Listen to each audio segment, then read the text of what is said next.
What do you think was the most felt feeling in our Western society last year? It's actually so widespread that there's a name for it: languishing. If you're feeling so-so, as if seeing the world through a foggy windshield, stuck in monotony and emptiness, keep watching, because today we talk about this nebulous state and both therapeutic as well as coaching tools to cope with it.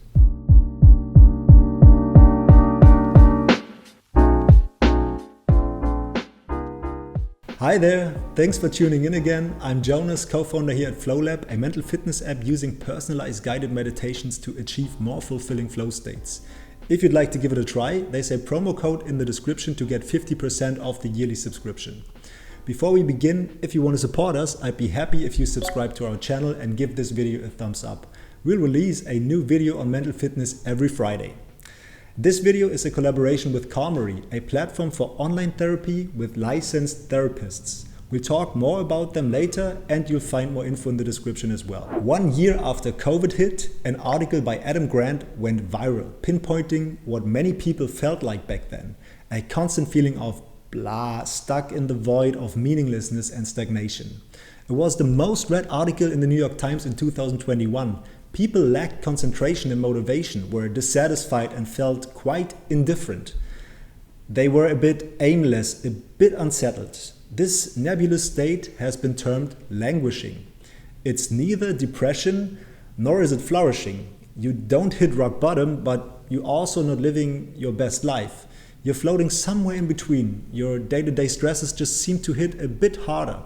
Let's talk about languishing, the mental health continuum, and what you can do if you find yourself languishing. The term languishing was hyped when we were all stuck at home, perhaps bored by our monotonous daily routines, unable to brace ourselves up for another PAM workout, and binging every existing Netflix series. But languishing was not only relevant back then, it's a state that accompanied many people's lives before COVID and still does. You might know languishing from phases where you were a bit lost what to do next, after finishing school or graduating from uni, for example.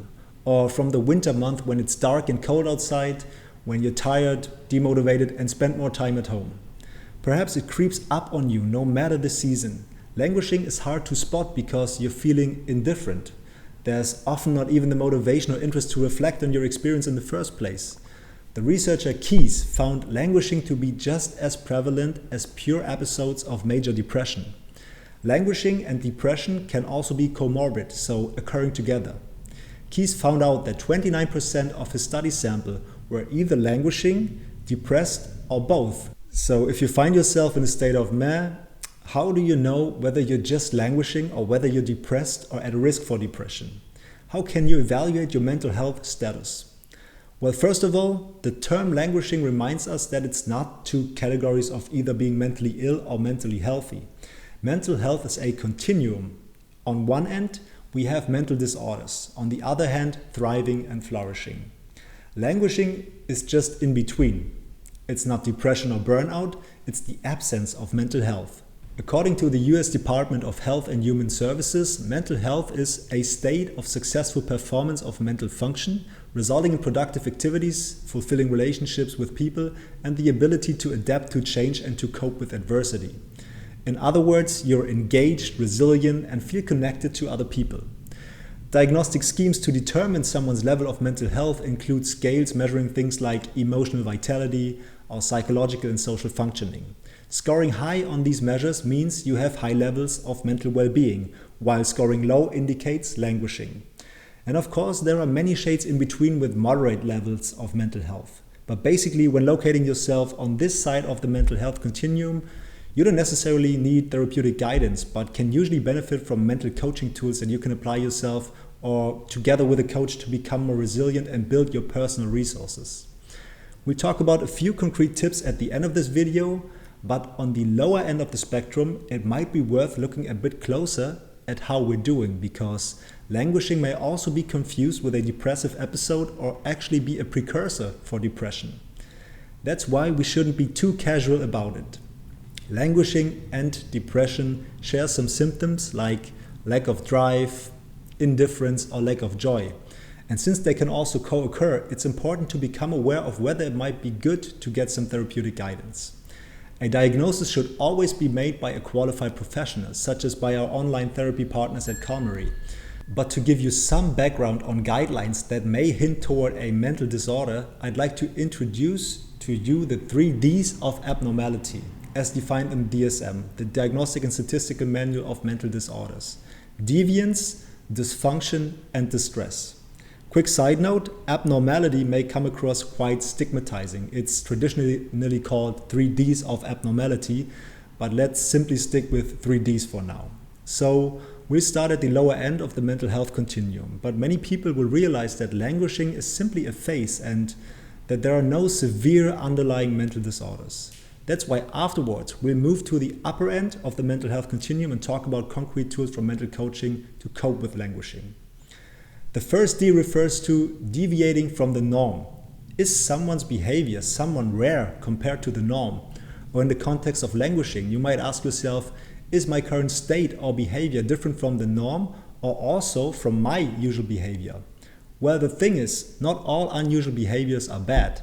Some might be desirable, inspiring, positive. And the cutoff points marking where something is unusual are subjective and kind of arbitrary. So this D alone is not sufficient. The second D, dysfunction, takes that into account because it refers to behavior that is necessary for our daily living, but that cannot be performed. Say, you really can't put yourself to get up in the morning and go after your duties. So basically ask yourself, is my current state or behavior dysfunctional in a way that I have trouble handling my everyday life? The third D then is distressing, so referring to behavior that causes suffering. Ask yourself, how severe do you personally experience the situation? A fourth D is sometimes also mentioned, even though it's not listed in the DSM, namely danger. It's more relevant in the forensic system. Does my behavior threaten me or other people around me? These Ds are not sufficient to really determine a mental disorder. They should rather be used as a first assessment. But as I said, a diagnosis should always be made by a professional clinician.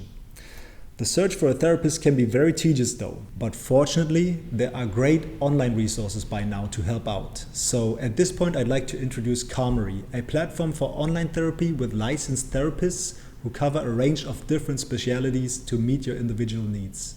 The online setting makes therapy accessible to anyone, and you can contact them whenever you need help without having to wait for an entire week until your next session, as in usual therapies. Make sure to check them out, the link is in the description. Many people won't necessarily need therapy to cope with languishing though. They need to build their mental and emotional resources to better their mental health and to protect themselves against languishing in the future. In case you want to get out of a slump and tackle languishing yourself, we'll move to the upper end of the mental health continuum now and talk about a few tools from mental coaching.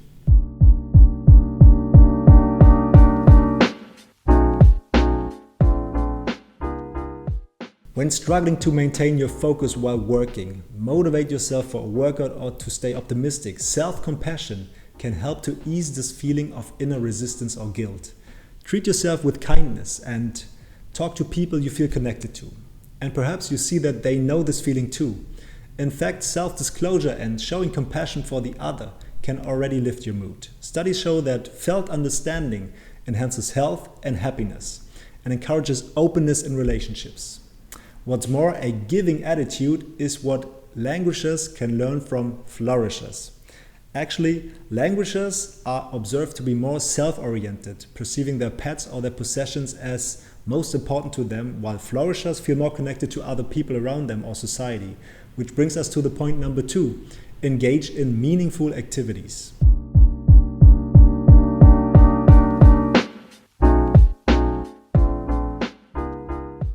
Counteract a feeling of emptiness by engaging in meaningful activities. At work, for instance, people reported significantly higher levels of well-being when they viewed their work as a calling or passion, compared to those who viewed their work as a career. They also experienced more meaning in life and were more satisfied overall. If you think about it, who benefits from the work that you're doing? Who would be worse off if you didn't do that job? Asking yourself these questions can make your work feel more meaningful. And apart from your work, what is it that can provide you with a sense of purpose in your everyday life? In which areas can you align your actions with your personal values? Where can you contribute to others, to society, to our planet? Which issues do you hold close to your heart? All of these questions may not be answered straight away, but reflecting on them may bring you closer to flourishing. For some guidance during these reflections, check out our flow sessions Rocking Chair, Legacy, and Jar of Life in the training area Drive in the FlowLab app. These are mental imageries where you will reflect on your values, on the things you want to contribute in life and leave behind, and the priorities you want to set your everyday life.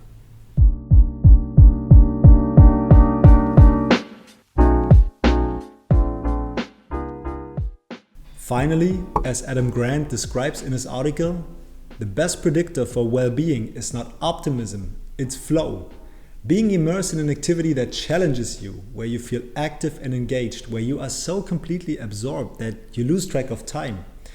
It's not that passive immersion you may experience when watching Netflix, it's active immersion in the real world, where you are at the peak of your abilities, focused and engaged, unself-conscious, and feel in control. Your performance is exceptional and consistent, automatic and flowing. The activity is fun, motivating and exciting, and you're able to ignore any pressures or worries. Take some time to think about it. Which activities can you get lost in? What gives you a deep sense of satisfaction and fulfillment? Games can be a great way to find flow. Perhaps sports, gardening, cooking, or also work. We mentioned the positive effects of flow in many videos already. We see work satisfaction, creativity and subjective well-being go up, while the risk for burnout decrease. And apart from that, engaging in meaningful activities, our point number 2, also ramps up your chances of finding flow. Because when aligned with your personal values, these activities fuel your inner drive, even in mundane activities.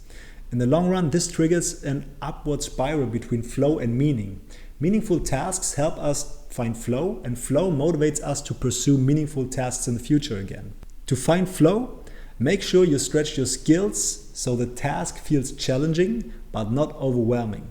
We also discussed 3 tips to find more flow in another video. I put the link in the info box. I hope this video gave you a good overview of what languishing is and what you can do to cope with it. Check out Calmary if you'd like some therapeutic guidance. The link is in the description. Otherwise, make sure to leave a thumbs up and subscribe to the FlowLab channel for more mental fitness videos that we release every Friday. Take care and see you next time.